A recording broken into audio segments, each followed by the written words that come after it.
to the Church of Fire. Today, as you guys can see, we're here with Brother Alex. Brother Alex, how are you doing? Good this rainy day? Yes. How you doing, bro? Good, good. Always good. Thank you very much. Today, I actually wanted to ask you a little bit of a question. I had been thinking about something. I feel like in our society, in the times that we live in today, we have a big conflict that I think is being ignored. Whenever it comes to the conversation about faith, whenever it comes to the conversation about religion, we have this one whole big popular narrative, scientific narrative, that evolution, the Big Bang, all of that sort of stuff, we came from the monkeys and that's where we are here today. And basically, if you judge by that narrative, really at the end of the day, the only purpose that we have as species is to continue our species. Because that's really at the end of the day, every animal, every creature is to continue its species. That's it.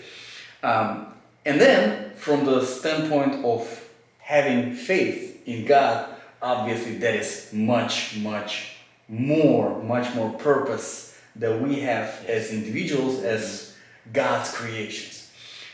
But this is a pretty big conflict between the two. Because one says completely different thing, the other says completely different thing. One thing is being taught to our children in school, in colleges, in universities. Another one is being, let's just say, suppressed. So, from your standpoint, first I'll probably ask you as an expert in theology, what are the beliefs? What are, from the position of scholars, what are the acceptable theories, I guess, on that are being discussed? And also, as you individually, what do you think what your opinion is? Okay, so yeah, there's a lot there in what you said. And first, the idea of creation versus this idea of that we have been there forever. That was the prevalent idea of scientists for centuries, that we've been here infinitely forever, and therefore the idea of creation, the idea of a starting point, was ridiculous to scientists. But then the Big Bang came about like 50, 60 years ago, very short in history, and that scientists didn't like that very much. I'm talking about scientists, not the good scientists, the ones that are open to anything. The ones who are, really out there who are anti-religion, anti-creation. Those didn't like Big Bang very much, the idea, because now we found out that everything came from the beginning, a starting point. Yes. And that poses a huge problem, right? If all started at one point, and then from that point all came to be, then how did the starting point, how can something come out of nothing?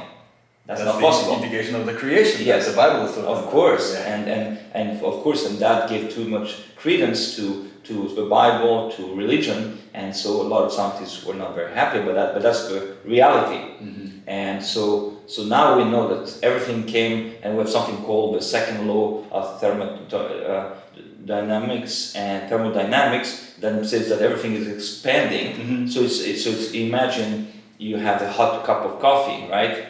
If you leave it there long enough, it's going to cool. So it's going to cooling, and that's what's happening.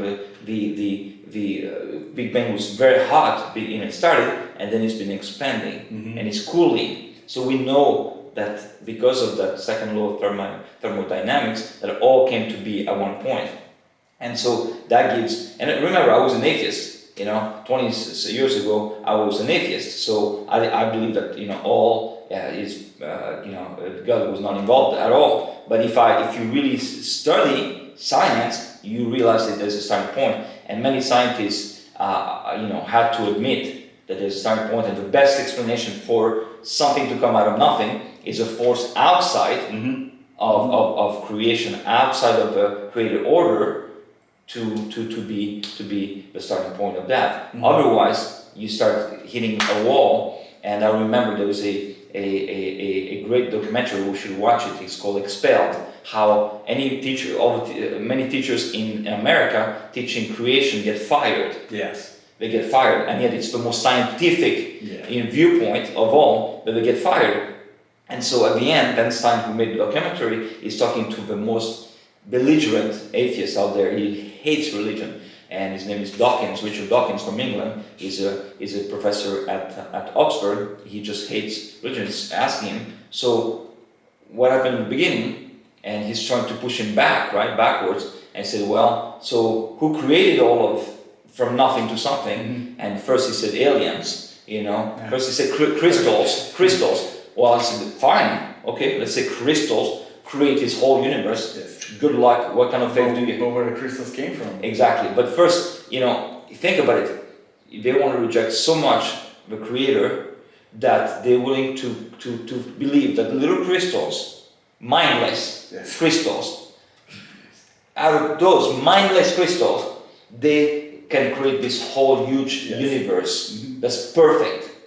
And you and me, perfect, with the perfect brains, perfect eyes. Just the eyes are, you study the eye, you become a believer. You know, everything we see, a cathedral, you see a cathedral, you know somebody engineered that. Yes. You can't say, oh, just, you know, more time and chance. No. So you kept pushing him, said, I don't know, it may be God? No. Maybe, you know, he said aliens. But even if you say aliens created the crystals that created whatever, you go backwards, who created aliens? You gotta go back. Yeah. So the Bible has always been teaching that there's a mind outside of creation that's not part of the created order, that's infinite, that is spiritual, invisible, that created matter. Mm-hmm. And that makes sense. It's just in the heart of people, they don't want to accept it. That's the first part of the question. But the more we're finding out, the more we realize how incredibly designed this universe is. It's so incredible. Yes. Just our Earth, planet Earth, everything is perfectly precise so that we can even breathe. If it was 1 millimeter, that's the pressure of the oxygen, we wouldn't have the atmosphere. We wouldn't have anything. Absolutely, yeah. So it's just so incredible, yet we want to reject that. That's the first part of the question. That's the second part of the question is, this idea that if there's no creator, then it's evolution, it's survival of the fittest, and survival of the fittest is the most selfish teaching you can possibly teach. Yes. It means I have to fend for myself against you. Somebody's going to win, somebody's going to lose, right? And who's going to win? The harder, the stronger one. Yeah. So I have to fight to survive against whomever else, right? So it's me versus others. It's very selfish. It's very surface. It goes completely opposite to the teachings of Jesus. That we ought to be loving others, to be servants of others, and to put ourselves second, completely separate from teachings of survival of the fittest. But also because there's no creator in the atheistic worldview, right? Then it's purposeless. Mm-hmm. And even the atheists who are thinking of this thing must have to admit that we're machines and that we can do no different. There's no free will in atheism because if matter is pushing me to do things, it's all matter. There's no spiritual in there. There's no nothing in there that's outside of me. It's all matter pushing me to do things. Then, as one atheist put it together, brother, we are only dancing to our DNA. Mm-hmm. So whatever the DNA is pushing me to do, so what does that mean? If I rape a child, I'm sorry, it was my DNA. And I'm glad you brought that up because I wanted to add to because it's easy for us to see it from that perspective. But sometimes for viewers, as I would remember myself, even a few years ago, I thought, evolution, I was always a Christian at heart. But I did believe in evolution. I did think that, we did come from monkeys, all of that sort of stuff. But you brought up that example with the evil action. And I think this is the biggest problem with all of these explanations, and the reason why I'm doing quotes is because these are more excuses to do evil. Because if you say that, yes, survival of the fittest, okay, so let's say we are in this room, you have a soda, I don't have a soda. And let's say I'm fitter than you are, guess what? It gives me the entitlement that false belief that I am allowed to do evil because it's survival of the fittest, and now I have a soda and he doesn't have a soda anymore because, and that's obviously not right. It's not true, and we both know it. Why? Because we are coming from that spiritual, knowing these, having these values, knowing what's good and what is evil, the difference, the choice that God gave us, and it was only God that gave us that. And the same thing with the other standpoint is that one was the survival of the fetus, and another one being that we are just merely an accident.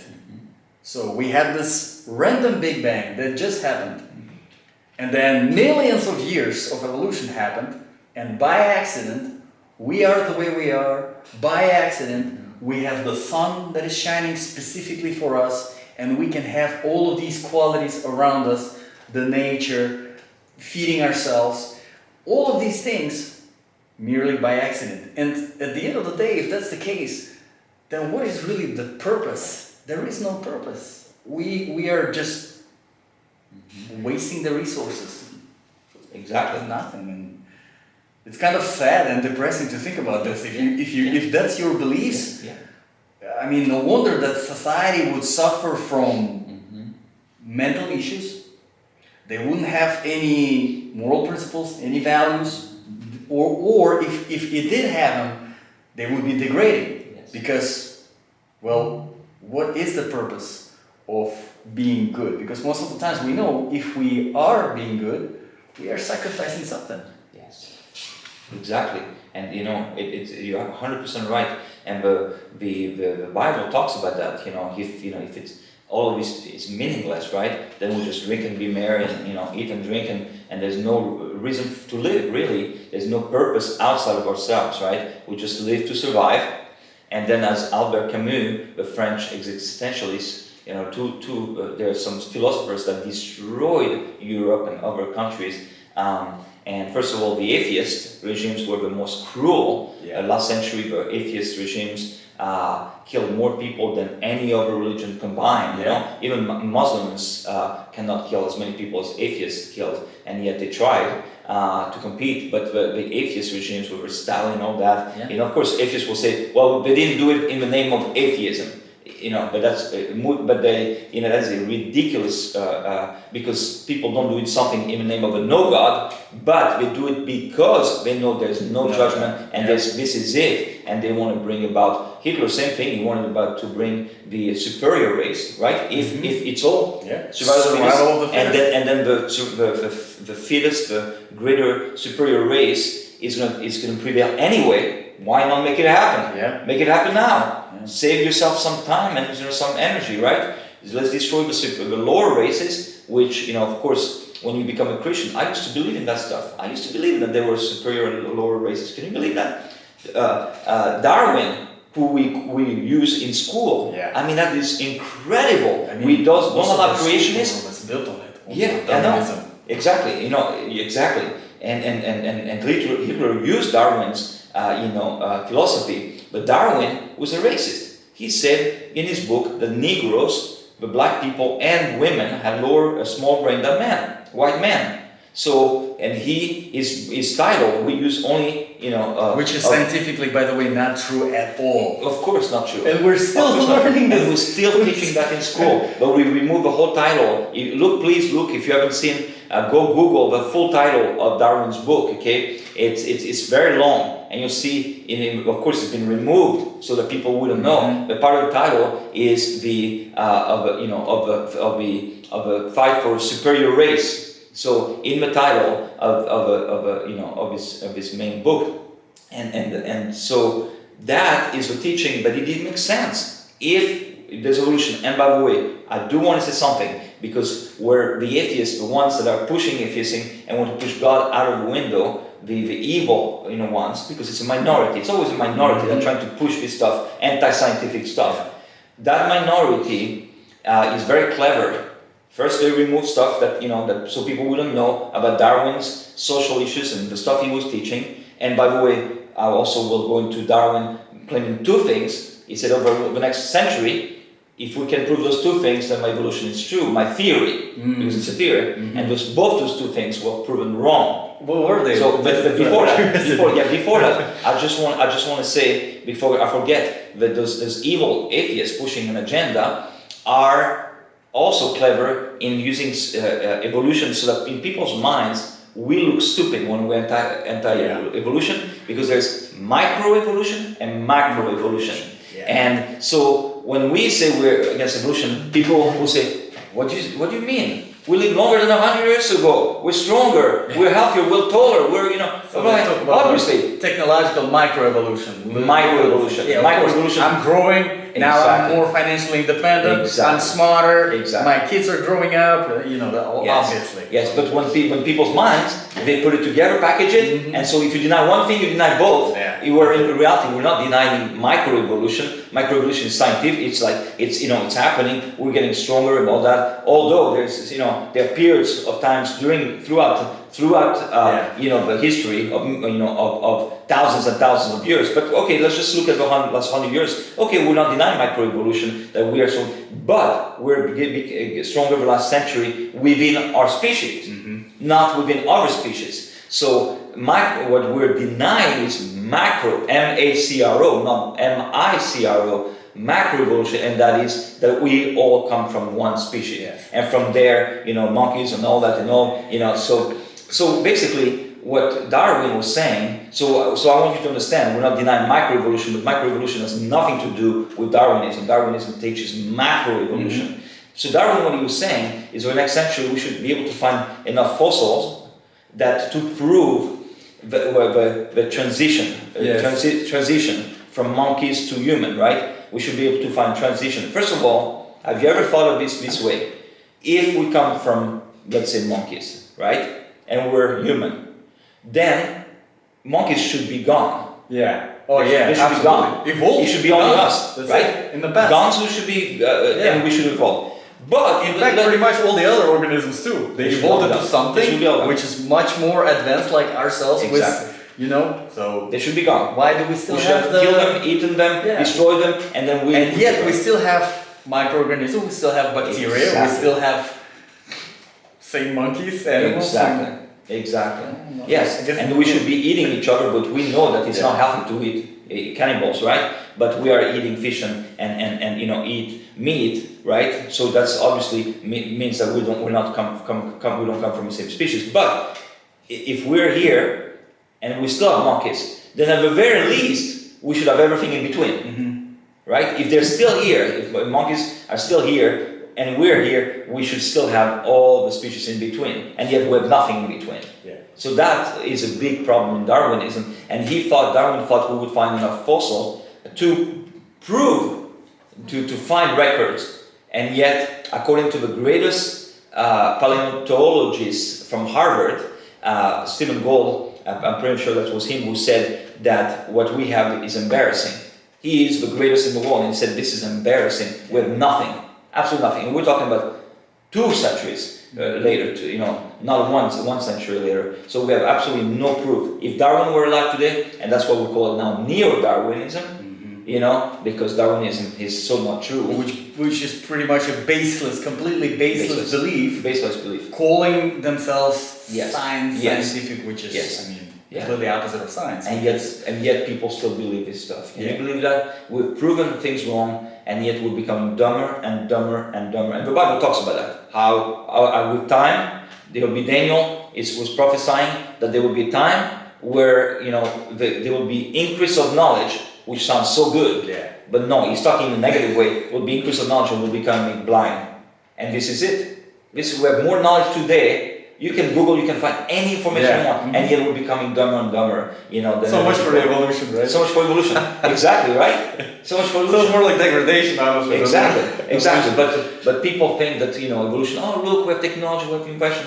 Sure, we have some fantastic things. But that's not what evolution is about. Evolution is about the superior race, winning over the inferior race and proving all of that, which with time, like I said, with the Big Bang, we didn't have to wait 1960 some years or whatever for Big Bang theory to come along. If we had believed in the Bible, like the the pioneers of the scientific revolution, Isaac Newton, all these people who were Christian, they were all Christians. Sure, some of them, had problems with Trinity, or some had issues, like the founding fathers of America. Yeah, but just like today in the Christian society, there is differences, different Of opinions. course. Some don't want to recognize the Trinity. Of course. Some, Of course. which is fine. Yes. We are supposed to have questions. We're supposed to see God. Exactly. There's no problem in debating and trying to find that one and only truth. Exactly. No problem with that. But it's when you are knowingly denying the facts after certain things came out and you still continue. And that would be probably my next question is, you mentioned the people that are behind it, the minority that are in power, obviously the governments most of the times, sometimes religious we have at the top, trying to inject certain beliefs, certain narratives into the society. How do we combat that? Obviously, one thing that comes to mind, we all have kids. We're raising our children. Yes. We have to be mindful of what they're learning. What they're learning in school, so we have to do better. Yes. We have to pay attention more to their learning program, and we have to give them information that they do not get in school. But more on a larger scale, what can we do? How can we address this problem? Yes. So I'm going to tackle that. I just want to, please, Roy, if you don't mind, because you asked me the two things that Darwin said. Just very quickly, sorry. Yeah, absolutely. Just very quickly, and the other one that he said, and I want to tackle that because this is the most important question, of course, what do we do now? The other one is, so he said we would find all the fossils to prove a transitionary, the species, which we didn't, we have nothing. And the other thing he said that the reason we cannot see it with our own eyes, evolution happening between species, is because it takes millions and millions and millions and millions and millions and millions of years for one little change. And so he said it took forever and ever, and then we discovered something called the Cambrian Explosion. And the Cambrian Explosion, we found fossils in the layers, and what happened, we realized that pretty much all of the species happened in a short period of time. So all of the fossil records were in a short period of time, so it was like this, and then BAM! A huge explosion of species. So Darwin was wrong. If he had known that, if he had been honest, he would have been like, my theory is wrong. It was based on two baseless facts, theories that have been proven wrong. And today, if you were honest, you would say, I'm sorry, I was completely wrong. By the way, most of people are wrong. I told you, Albert Camus, he converted to Christianity, and he was an atheist, but he was honest, at least he was honest as an atheist. He said, if this is all purposeless, then the only solution is suicide. That's what he said. That's how much despair there is. Because we live for nothing. Because we're created to live with a purpose. Think about it. We're here for a purpose. And you're going to tell me that it's all purposeless?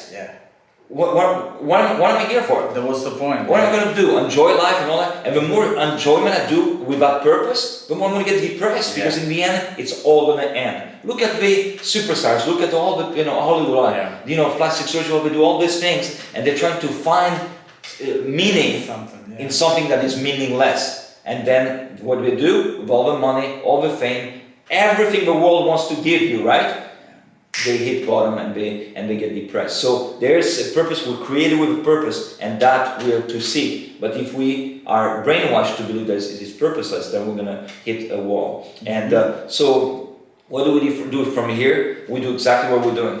What we're doing, of course, we're swimming against the current. But you know what? One person at a time. We educate people. Hopefully, a few hundred people will watch. Or whatever people, it doesn't matter. It's not about the numbers. It's about quality. Hopefully, somebody is watching and will be like, I never knew that.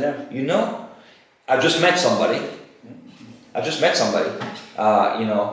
Somebody who was who's a believer now, brand new, probably my age, around 50, and he was for the longest time believed in atheism, and also believed in was a leftist, a socialist, and then somebody gave him some facts, some information, and he was like, he started looking more into it. He's like, and then he told me, he said, my world was falling apart.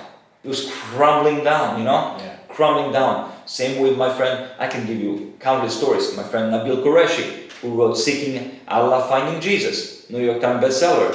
My friend Nabil, he said that when our friend David Wood was attacking Islam, his foundation, which was strong, which was his whole life was based on his Muslim foundation, started crumbling slowly. Yeah. And so the best thing we can do in love, of course, this is because we love people, not because we hate them. And because we love the truth, because Jesus is the truth, and He wants us to preach the truth and to teach the truth. Is the best thing we can do is whoever is interested, as the Bible says, whoever has ears to hear. Yeah. So whoever is willing to listen, because if people, even Jesus said, if someone is not willing to listen to you, just brush off your feet and just move on. Yeah. Go to the next town. If people don't want to receive your message, just move on. There are plenty of people, plenty of fish in the sea, as we say, right? So don't worry. Just speak the truth. Do whatever you have to do, and whoever is willing to listen. And then He may take one person to change the course of history. You may take one person who changes his mind. I'll give you one example of that person who made a huge difference in America. His name is Simon Greenleaf. And he was a professor at Harvard, atheist, pushing atheism. He's the one who wrote our code of law, the way we have to come with a verdict. So in America, if you're going through the courts and there's a whole process to come to a verdict, he is the one who came up with that. He wrote a book called The Treatise in Law or something like that. Anyway, atheist. While he was pushing atheism, one of his students came to him and said, "Professor, I'm a Christian and you're a smart man. You are using all this process to come to a verdict. Would you be willing to use this whole process to look at the resurrection of Jesus?" Wow. At your own. That's amazing. Huh? Yeah. So he did. And at the end he said, "I cannot not come up with a verdict that Jesus is risen from the dead." And he gave his life to Jesus and changed the course of history. Right? So one person at a time. Yeah. And it doesn't matter if it's a person, who appears to society to be meaningless, or somebody, because some of the great heroes are people who have come from nothing and they're just there wandering, and they just, I hated education. I hated school. I never opened a book, never read a book, always cheated, always tried to, whatever I could do to get my, I never read a book. But once God changed my life, I got interested in truth. I got interested in all those things because I don't want, this is not about me. It's for the sake of the blind people, right? Who, for example, if we speak against communism, we're fine where we're at. Communism is not coming to America for a long time. It's on the way, but it's not coming for a long time. So we could live and for our own selfish lives and we'll be fine. But the reason we're doing it is because we love the people who are enslaved by communism in countries, and like Cubans of that, my heart bleeds for them because I want to see them free. Yeah. So the best thing we can do, brother, is just do these kind of things, keep speaking the truth, let people challenge us with questions, and then, because if we fight for a freedom of expression and for these ideas to be wrestled with, the truth will always win. Always win. Absolutely. Yeah, so guys, definitely, if you have any questions, if you have any comments, if you want to have a conversation, like you said, Brother Alex, it's definitely spot on. Those who have the ears, they can hear. It's at the end of the day, it's your choice. Freedom. We have free will. That's what it is. Yes. Are you willing to really ask a question from the heart? Because you really want to hear the answer from the heart. Yeah. Because if that's what you're willing to do, then always, by all means, we'll be happy to have a conversation. Yeah. We will be happy to have a discussion. We will be happy to have a debate. Yeah. Whether it's an atheist, whether it is somebody of Muslim, Jewish, Buddhist, whatever there is out there. Yeah. We'll be happy. Yeah. Because that is much more valuable when somebody comes to you and openly, yes, I want to, because I want to hear your opinion, compared to someone who is just, I don't want to hear it. Unfortunately, that's the most kind of people that we have. And these are the most dangerous people, because they will try to ban our freedom of expression. And by the way, when you talk about freedom, you talk about we have freedom to choose, we have freedom. Only in Christianity you have freedom, you know. You have no freedom in Islam.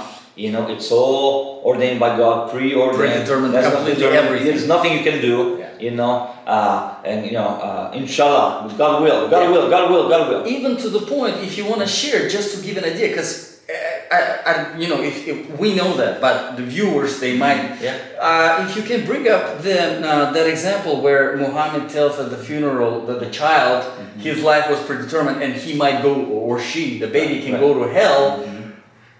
Because the life of the baby is fully predetermined. Fully determined. Yeah, it's predetermined. Muhammad didn't know if he was going to heaven or hell. Yeah. The greatest prophet of all time, according to Islam, didn't know. Even Abu Bakr, the first, caliphate, didn't know if he was going. He said if he was already dead and was crossing the bridge, thin raised bridge, going to paradise, he didn't know if at the last step Allah would not push him into hellfire. So if Abu Bakr, first caliphate, and Muhammad didn't know how we're supposed to know. It's all according to God's will, and we're just slaves, and we just go with the right. So no free will in Islam, no free will in atheism. We just dance to our DNA without whatever, and that means if I'm a rapist, sorry, it's just my DNA. I cannot control it. You know, you're born this way. Now we're always talking about born this way, born this way. I'm born this way. I'm born a woman. which is so anti-scientific. But yet this is all coming from this Darwinism. You know, that you cannot do otherwise. And in Christianity, it says no, you can do otherwise. You have a free will. You can choose. And the Bible says, if you seek me, God says, if you seek me with all your heart, all your mind, and all your strength, all your might, you will find me. So no excuse. It's on you. It's not on God. It's not on any of the factors, external factors. Yes, life can be difficult, but you know what? Somehow, when it is difficult, people find God more than they find Him when it's easy. So there's no excuse. Through the tribulation, our faith is tested. Amen. So it's in Christianity that you have this, this potential in you.